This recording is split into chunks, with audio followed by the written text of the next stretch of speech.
Ladies and gentlemen, please welcome Paco the Hammerhead de Ocampo.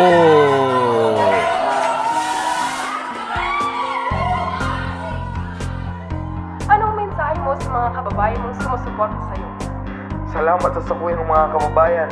Samayang patud na pagsuporta sa sakuya. Diyos mabalo sa inyong lugubos. The winner by technical knockout, Paco the Hammerhead de Ocampo.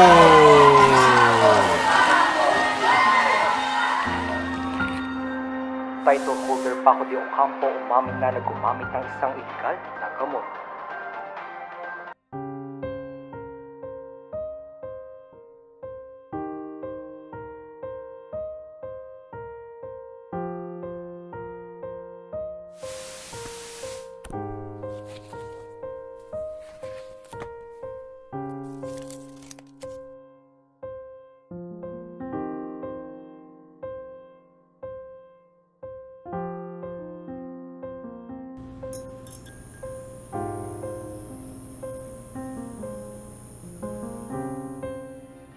Ayon sa coach ni Paco, magpapahinga muna ang boksingero para sa isang compulsory treatment.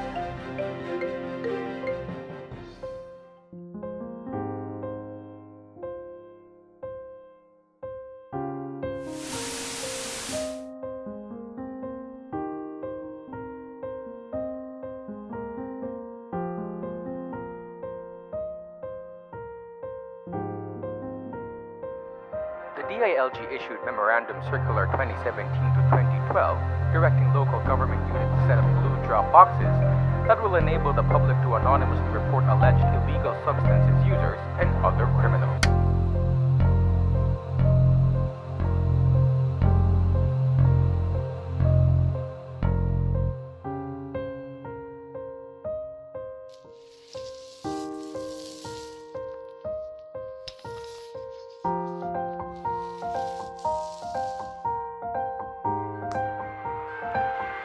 Nakalabas na ang dating title holder. Aniya tuloy-tuloy na raw ang pagbabagong buhay. Totoo bang balik ensayo na si Paco the Hammerhead de Ocampo? Naghahanda mabuti si Paco sa isang laban para muling makuha ang nawalang title niya. Determinado siya sa pagbabalik ng boxing ring.